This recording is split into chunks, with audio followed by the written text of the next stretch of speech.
کہ چین جس کی معیشت پچھلے کچھ برسوں سے زوال کا شکار ہے، وہ امریکہ سے محاذ آرائی کر کے اس معیشت کے اس زوال کو زیادہ رفتار نہیں دینا چاہتا، تو اس وجہ سے اس کو امریکہ کے صدر سے کچھ توقعات بھی ہیں، اور اس لیے وہ گول مول سے بیانات جاری کر رہا ہے اور ایران کی کوئی کھل کر مدد کر رہا ہے نہ حمایت کر رہا ہے اس طریقے سے جس طریقے سے ایران چاہتا ہے۔ تو جب تک یہ کوشش کامیاب نہیں ہوتی تو آبنائے ہرمز کے کھلنے کا کوئی امکان نہیں، یعنی کہ عالمی منڈی میں حالات خراب رہیں گے، اور خاص طور پر پاکستان جیسے ملکوں میں پریشانی رہے گی۔ اگرچہ پاکستان نے یہ کہا ہے کہ ہمارے پاس کم سے کم 1 مہینے کے تیل کا ذخیرہ ہے، اور اس کے بعد بھی ہمیں تیل ملتا رہے گا، یعنی کچھ تیل ہم روس سے خریدیں گے، لیکن اس کے باوجود تیل جہاں مہنگا ہوتا رہے گا، اور یہ پاکستانی عوام کے لیے بہت ہی پریشانی کی بات ہے۔ اچھا، ایرانی وزیر خارجہ عراقچی کی تقریر پر بات کر لوں، اور جو لاریجانی نے کہا ہے اس پر میں آخر میں بات کروں گا، اس سے پہلے کچھ جنگ کے حالات بتاؤں گا۔ تو عراقچی صاحب نے پاکستان کا شکریہ ادا کیا ہے کہ پاکستان اور اس کے عوام نے ایران کا ساتھ دیا ہے۔ اچھا، یہاں اس بیان پر پی ٹی آئی بہت مشتعل ہے، کیونکہ پی ٹی آئی مسلسل یہ پروپیگنڈا کر رہی تھی کہ پاکستان کی اسرائیل سے بھی ساز باز ہو چکی ہے، پاکستان کی سعودی عرب سے بھی ساز باز ہو چکی ہے، اور پاکستان سعودی عرب کی حمایت میں ایران پر حملہ بس کرنے والا ہے، بلکہ کر دیا ہے، کرنے کیا والا ہے۔ لیکن میں نے آپ کے سامنے یہ عرض کیا تھا 2 دن پہلے کہ پاکستان اس بارے میں بہت محتاط اور پھونک پھونک کر چل رہا ہے، اور توازن کی پالیسی اس نے اختیار کی ہے، بلکہ میں نے اس پالیسی کے لیے بہترین پالیسی کے الفاظ استعمال کیے تھے، اور یہ بات سچ ہے۔ تو عراقچی کے شکریہ کی وجہ یہ نہیں ہے کہ پاکستان نے کوئی بیان دیا تھا ایک محتاط قسم کا، بلکہ اس کی وجہ یہ ہے کہ پاکستان نے پچھلے دنوں میں جو سعودی عرب کے حکام سے اور دوسرے ملکوں سے بھی، لیکن بالخصوص سعودی عرب اور قطر کے حکمرانوں سے جو براہ راست اعلیٰ سطح پر بھی مذاکرات کیے اور بیک ڈور چینل کے ذریعے بھی مذاکرات کے سلسلے چلتے رہے، ان میں پاکستان نے سعودی عرب کو یہ باور کرایا کہ اس وقت آپ کا اور ہم سب کا مفاد یہ ہے کہ آپ ریسٹرینٹ کی، تحمل کی پالیسی اپنائیں، اور ایران کے حملوں پر کوئی جوابی کارروائی نہ کرنے کا فیصلہ کریں، اور یہ معاملات حل ہو جائیں گے، حالات بہتر ہو جائیں گے۔ اس طرح کی بات پاکستان نے کی، جس کے بعد سعودی عرب نے پاکستان کی اس تجویز سے اتفاق کیا، اور ایران کو درمیانے درجے کی زبان، یعنی کہ بہت سخت زبان نہیں، بہت نرم زبان بھی نہیں، لیکن درمیانے درجے کی زبان میں کچھ وارننگ ضرور دی کہ اگر تمہاری طرف سے حملے جاری رہے تو پھر ہم اپنے دفاع کا حق محفوظ رکھتے ہیں۔ یعنی اس بیان میں بھی انہوں نے دھمکی والا لہجہ نہیں اپنایا۔ مثلا دھمکی والا لہجہ یہ ہو سکتا تھا کہ اگر حملے جاری رہے تو پھر ہم جواب دینے پر مجبور ہو جائیں گے۔ سعودی عرب نے یہ بات بھی نہیں کی، بلکہ صرف یہ کہا کہ اگر ایران کے حملے جاری رہے تو پھر ہم اپنا دفاع کرنا ہمارا بنیادی حق ہے۔ یہ نہیں کہا کہ اسے استعمال کریں گے۔ یعنی یہ ایک بہت بڑی بات تھی جو سعودی عرب نے کی، اور تحمل اور نرمی کی یہ پالیسی جو تھی اس کے پیچھے پاکستان کا ہاتھ تھا، اور اس بات کی پوری رپورٹ ایران کو ہم نے دی یا کسی اور نے دی، بہرحال ایران کو اس کی پوری رپورٹ تھی۔ تو عراقچی صاحب نے اس کا شکریہ ادا کیا، اور اس شکریہ پر اب پی ٹی آئی کے جو یوٹیوبر ہیں وہ بہت جل بھن کر اور نہایت یعنی دھواں آلود قسم کے ولاگ کر رہے ہیں اور ملاحیاں سنا رہے ہیں۔ پاکستان کو گالیاں دینا تو ان کا کام ہے، تو وہ تو دے ہی رہے ہیں۔ اچھا، اب اس سے زیادہ اہم سے مراد یہ ہے کہ نتیجہ خیز نہیں، بلکہ اپنے کنٹینٹ میں جو نوٹس لینے کے قابل ہے وہ بیان ہے ایران کے اصل حکمران علی لاریجانی کا۔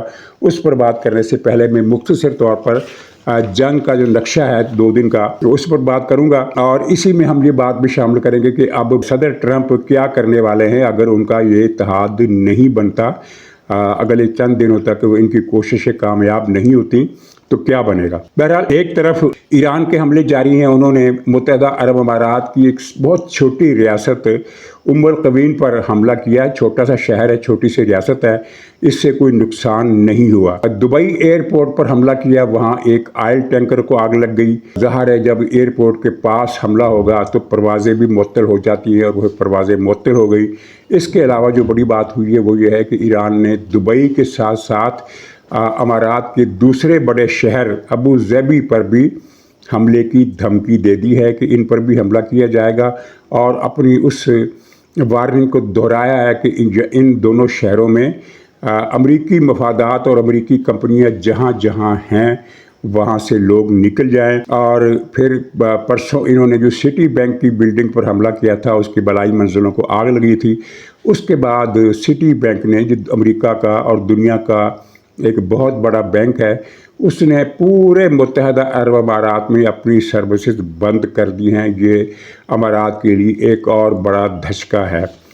اچھا، سعودی عرب پر ایران نے ڈرون حملے کیے اور 60 ڈرون بھیجے ہیں۔ یہ بڑی تعداد، میزائل نہیں بھیجا، اور کل بھی میزائل نہیں بھیجا تھا، پرسوں بھی میزائل نہیں بھیجا تھا، 3 دن ہو گئے سعودی عرب پر وہ میزائل حملے نہیں کر رہا۔ 60 ڈرون اس نے بھیجے ہیں، لیکن وہ 60 کے 60 مس ہوئے ہیں، ایک بھی ڈرون ہٹ نہیں کر سکا۔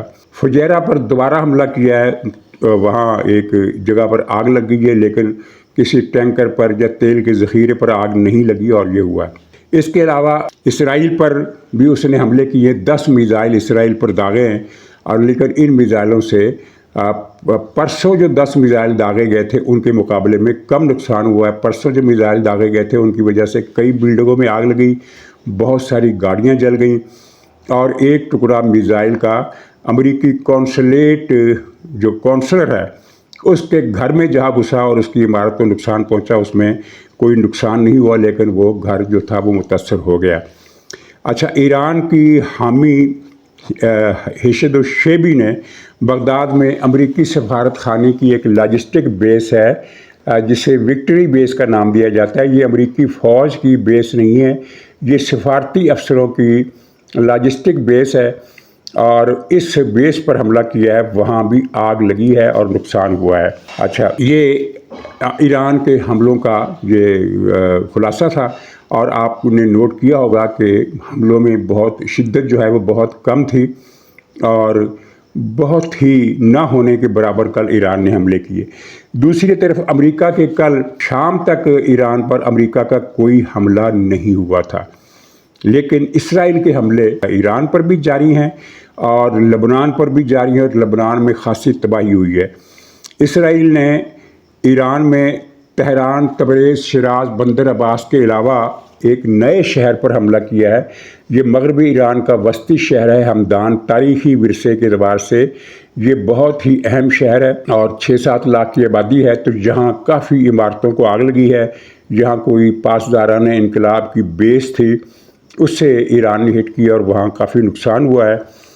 اور اس کے علاوہ دوسرا بڑا حملہ، بلکہ ہمدان سے بھی بڑا حملہ، وہ بندر عباس پر ہوا ہے۔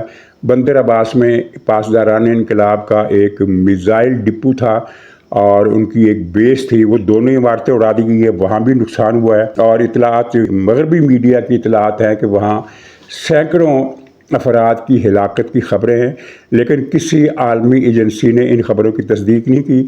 یہ جو چھوٹے چھوٹے آؤٹ لیٹ ہوتے ہیں، یہ ان کی خبریں ہیں کہ سینکڑوں افراد وہاں مارے گئے ہیں۔ اچھا، تہران میں ایک پھر بہت بڑا حملہ ہوا ہے، اس کے نتیجے میں بہت ساری عمارتیں جلی ہیں، نظر آتش ہوئی ہیں، جانی نقصان بھی ہوا ہے، اور خبر یہ ہے کہ وہاں بھی کئی 100 افراد اس حملے میں مارے گئے ہیں۔ کتنے فوجی ہیں، کتنے پاسداران انقلاب ہیں، کتنے عام شہری ہیں، کیونکہ اب اسرائیل جو ہے وہ کسی احتیاط کے بغیر بمباریاں کر رہا ہے۔ جس طرح امریکہ نے کہا کہ ہم سول آبادی یا انفراسٹرکچر کو بچا کر بمباری کرتے ہیں، اسرائیل اس طرح نہیں کر رہا۔ اسرائیل سول انفراسٹرکچر کو بھی تباہ کر رہا ہے، تیل کی تنصیبات کو بھی حملے کر رہا ہے، اور ایسی عمارتوں پر بھی اس کے بم یا میزائل گر رہے ہیں جو فوجی نوعیت کے نہیں ہیں، یعنی کہ عام شہری بھی اس میں مارے جاتے ہیں۔ اسرائیل نے پھر ساتھ ہی اعلان کیا ہے کہ ہماری بمباری مزید 3 ہفتے جاری رہے گی، اور یہ 3 ہفتے والا جو بیان ہے وہ ٹرمپ کے اس بیان سے ملتا جلتا ہے جو اس نے 2 دن پہلے کیا تھا کہ جنگ 4 ہفتے جاری رہ سکتی ہے۔ 4 ہفتے میں سے 3 دن کم کر لیں تو 3.5 ہفتے بن جاتے ہیں۔ تو اسرائیل نے 3 ہفتوں کی بات کی ہے کہ 3 ہفتے تک ہماری بمباری جاری رہے گی۔ بڑی تباہی ہوئی ہے جنوبی لبنان میں، جہاں عام شہری بڑی تعداد میں شہید ہوئے ہیں، اور حزب اللہ کے لوگوں کے سمیت کوئی اس وقت 900 کے قریب افراد مارے جا چکے ہیں۔ ہزار زخمی ہیں اور لاکھوں علاقہ خالی کر رہے ہیں۔ اور اس سے بھی آگے کی تشویشناک خبر یہ ہے کہ اسرائیل نے اعلان کیا ہے کہ وہ بفر زون میں توسیع کرنے والا ہے۔ 2 اشرے پہلے حزب اللہ کی جنگ ہوئی تھی اسرائیل سے۔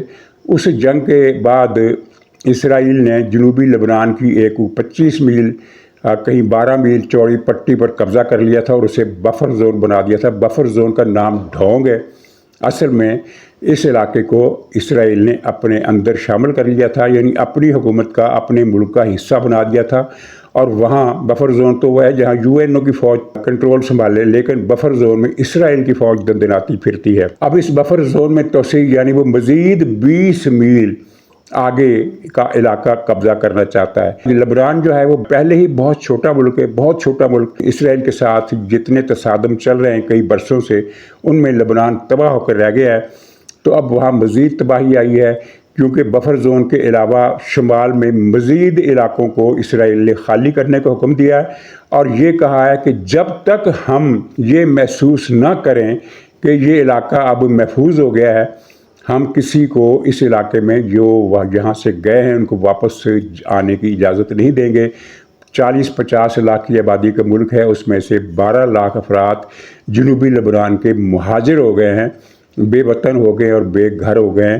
اور لبنان اتنا چھوٹا اور اتنا کمزور ملک ہے کہ وہ اتنی بڑی آبادی کو اب شیلٹر نہیں دے سکتا۔ یہ تو ایسے ہی ہے جیسے پاکستان میں 4 کروڑ مہاجر آ جائیں۔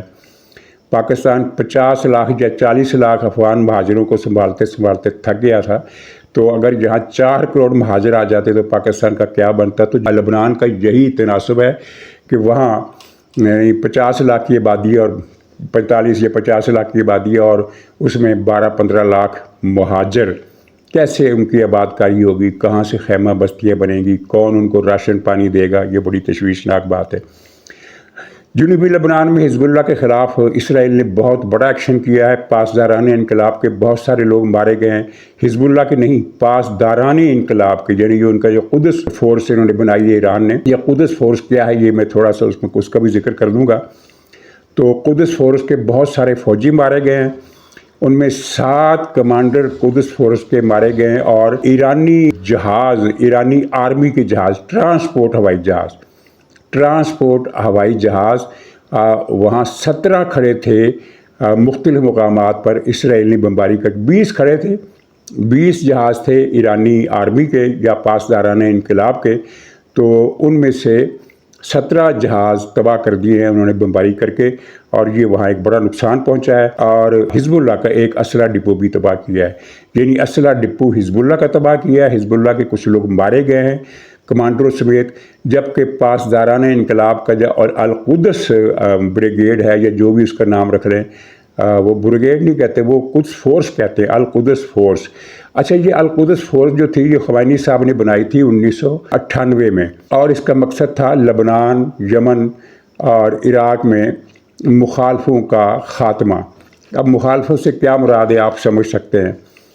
تو یہ تو 1998 کی بات ہے۔ پھر جب آج سے کوئی 1.5 اشرہ پہلے شام میں خانہ جنگی شروع ہوئی تو القدس فورس جو تھی وہ ساری کی ساری شام بھیج دی گئی۔ اس وقت خمینی صاحب نہیں تھے، ان کا انتقال ہو گیا تھا، تو خامنائی صاحب کا حکم تھا کہ شام کا پورا علاقہ ترکی کے بارڈر سے لے کر گولان کے بارڈر تک دشمنوں سے صاف کر دیا جائے۔ اور آپ کے علم ہے کہ دشمن سے کیا مراد ہے۔ شام کی آبادی اس وقت 2.25 کروڑ تھی، جن میں سے 2 کروڑ جو تھے وہ دشمن تھے۔ تو ان 2 کروڑ کو پھر آپ نے حشر دیکھا کیا ہوا، 10 لاکھ آدمی وہاں قتل کیے گئے، اور باقی کل 1.5-2 کروڑ کے قریب لوگ باقی شام سے نکال دیے گئے۔ وہ کچھ ترکی چلے گئے، کچھ یورپ چلے گئے، اور کچھ تحریک مزاحمت تھی شامیوں کی، ان کے قبضے میں جو علاقہ تھا ادلیب کا، اور اس کے علاوہ صوبہ الیپو کا ایک دیہی علاقہ بڑا، تو وہاں انہوں نے پھر خیمہ بستیاں اور کچے مکانات بنا کر تقریباً 1 کروڑ مہاجروں کو وہاں رکھا۔ باقی شام جو تھا وہ واقعتاً دشمن سے خالی ہو گیا تھا، صرف ایرانی فوجی وہاں تھے، یا پھر نصیری فرقہ کے لوگ تھے، یا پھر دروزی فرقہ کے لوگ تھے، الوائٹ فرقہ کے بشار الاسد فیملی کی جو قبیلہ ہے اس کے لوگ تھے۔ باقی سارا شام خالی اور ویران ہو گیا تھا۔ تو اب خیر وہاں کافی تعداد میں